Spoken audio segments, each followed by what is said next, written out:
What's going on, man? How you doing? Heard you had some fun last night. I wish I could indulge in such things anymore. Unfortunately, my body would probably figure out a way to get rid of me. So I was thinking, because we were doing some of the blues stuff, I wanted to try and continue that lesson, and I'm trying to think of how to do that. I have a couple ideas.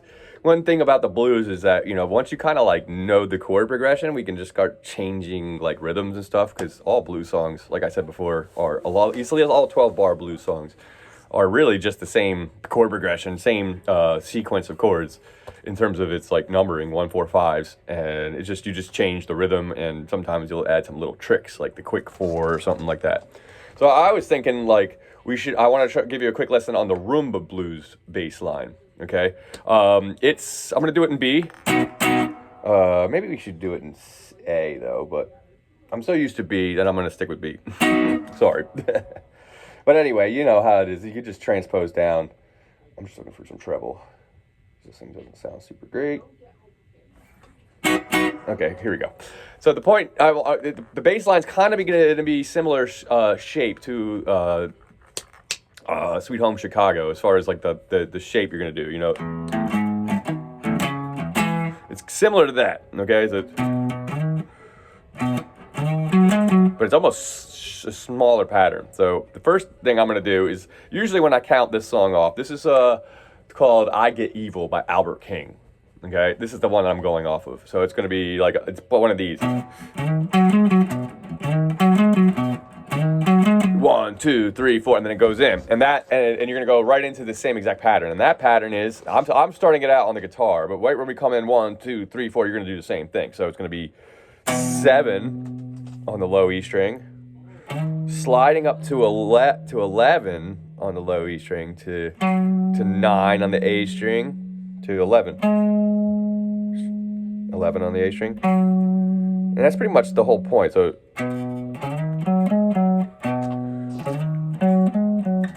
7, 11, 9, 11, 9. Back to 7 on the low E. So 2, 3, 4. Do 4 times. And then when you get to that last part, you can do a number of things to walk into the 4. But let's play the 4, and we'll go over the little things you can do after I go through the progression. And that's going to be the same thing. Based off the A string, you're going to do the same thing you did on the E string, just a string below it. Then back down to the low E string. And then you're going to go to B, which would now be, we're going to start on, oh, not B, I'm sorry. We're going to go to the 5 chord. I'm used to being an E. We're going to go to the 5 chord, which starts that same exact pattern, but we're just going to shift it up 2 frets and down 1 string. Play it once, then you go back to the 4 chord, starting off of there. All right, so I'm going to play it in its entirety, and then I'm actually going to change my sound here, because this thing sounds like crap. So.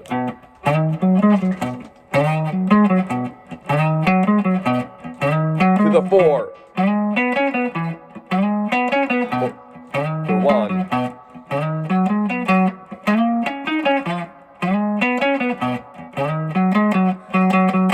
Okay, one important thing is that the ending tags 5. So it's going to go when we come back down on the 9th measure, when we do the 5, to the 4, on measure 10, now we're 11. And now that was measure 11 to 12. So it's going to go 7, sliding up to 11, to the 9 on the A string, to 11, back to 9, and then hold. Okay? 1, 2, 3, 4, 5, 1. Okay? It's actually a 6, technically, if you think about it the way that 1 ends the phrase, but also starts the next phrase. Okay? So I'm going to play that pattern again. So all the way through. A little slower.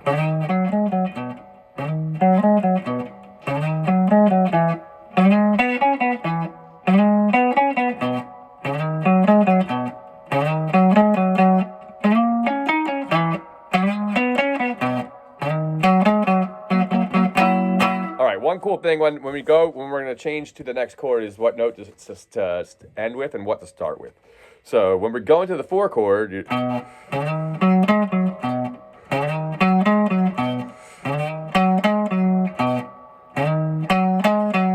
I'm going 9, 11, 9 like usual, then just bound, instead of going to, just start on, which would be E, on the 7th fret.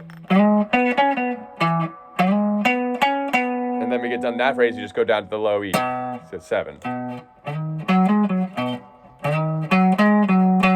And that's one way to do it. I'm going to go over a couple different things you can do as little ways to add some variation. But so when the basic way to do that, when you're going from the root chord to 5 on measure 9, 8, and 9. So 7, 11, 9, 11. You're going to go, then you're going to start that pattern again from 9. Which is actually going to go 9, 13, 11, 13, 11. Then it goes back to 7 on the A string. 9, 7, 11, 9, 11, 9 on the D string, down to the low E string to start the last one.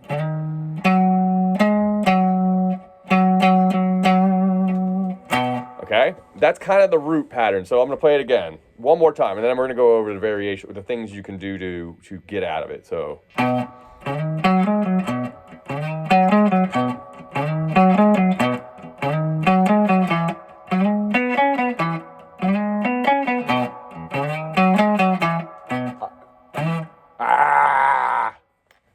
been having one of those days where I just hit the wrong string. Let me try it again. Oh, 1, 2, 3, 4.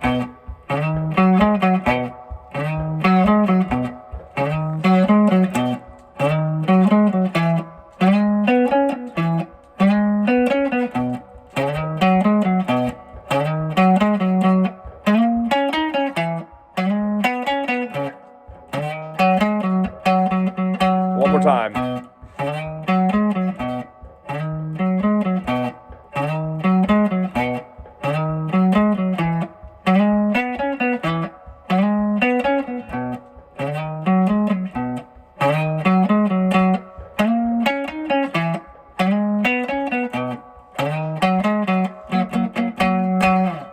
That's the basic pattern, and it's the most basic form. All right. So now let's talk about like how to spice it up a little bit.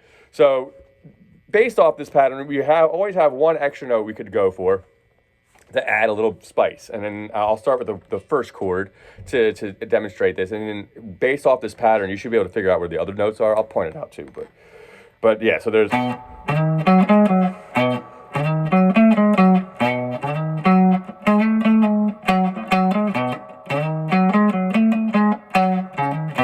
There's this extra note right here. We go to 11, and there's also the 12.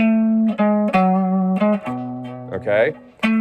This note's kind of important because it's the 7 of the B7. You know, we play, all these chords are always 7 chords, a dominant chord. And A is a 7 of B. Right? So, I'm trying to think what that has.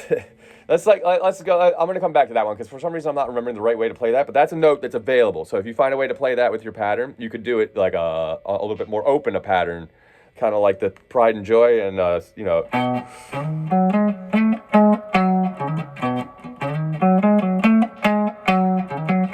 You see what I mean? You could do that too. That makes it a little bit different, you know.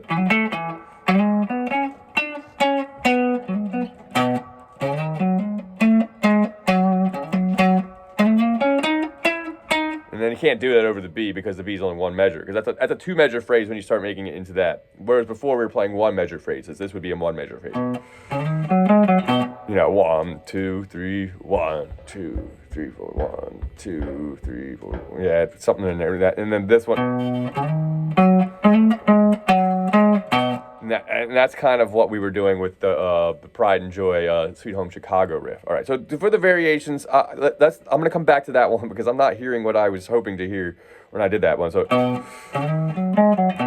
2, 3. Okay, so you could add that as a way of getting into the 4 chord when the 4 comes at the 4th measure. So 1, 2, 3.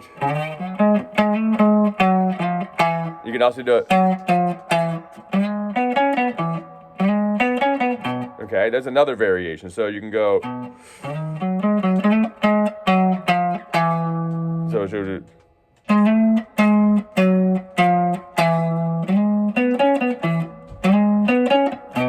okay, and that's one way to get into the 4 chord, which is kind of cool. Okay, so let's think of, so that's another one, and then going back to the E, you could do a couple things. There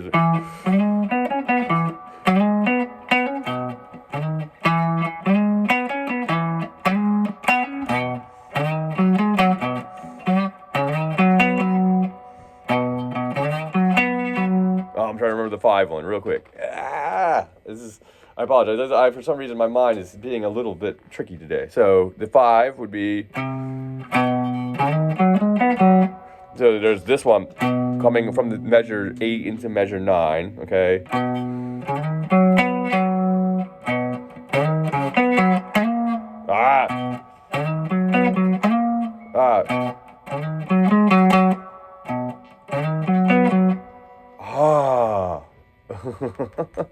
Having a hard day, man. It's gonna be this. So you're gonna slide from 7 to 11.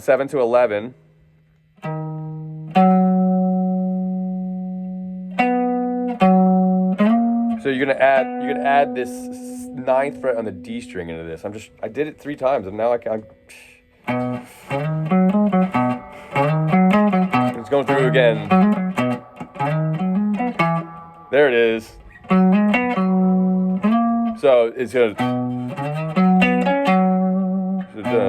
to 11, 7, 7, 11.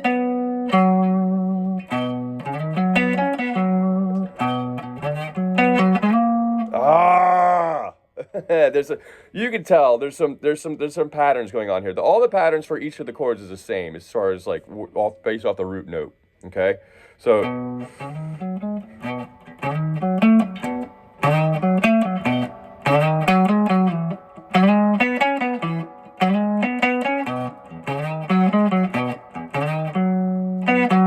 Yeah, Nick, you can add that note it. You can add the chromatic in there instead of going back to.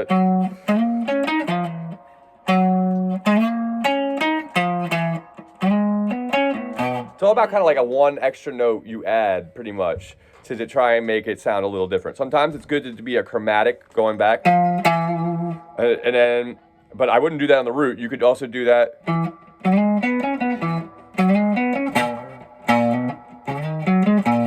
You know what I mean? Just like little things, like the approach to it. So the idea is just trying to work with how many variations you can kind of do with the same line, okay? And the walking kind of comes from using the chromatics to get to the next note. As long as, like, on the measures, and I'll write this out for you, okay? Just ignore the lines up there. As long as the measures, you know, the note lands on the measure it's supposed to for the chord. Oops.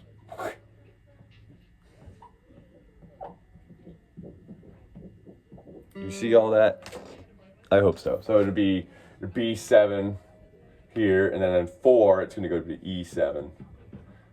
And then back at 6 to B7. Okay, and then it'll be F at. Oops. Ah! This is not my day. I apologize. I'm trying. 7. And then at 9, it'll be F sharp 7. Let's see. E7 to B7, and then there'll be a quick F sharp 7 in there, okay, like we wrote out.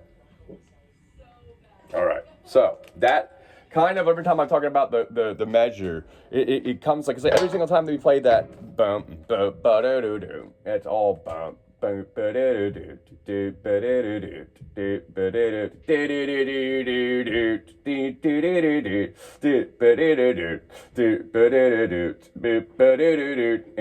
pretty much you could add anytime like the transition from the regular chord into the 4 or the main chord 1 chord into the 5, and then again, you know, it comes up in here. So these variations kind of come around these measures right here, 4, 8. And then you can do some trickiness inside of the turnaround section, which is this guy right here, okay? A lot of that pattern just being based off the frets I showed you, they're all within like that pattern and chromatically to the next note, okay? All right, I hope that helps. Try and work with that. That's the idea of a Rumba style blues pattern. Same chords, same, you know what I mean? Sorry, I'm having some trouble picking out all the extra licks there, but work with that. And then, you know, Albert King Rumba blues is some of the most fun stuff to play if you play with some people. So, all right, man. Well, I hope you have a great holiday, and I'll see you next year. All right, later.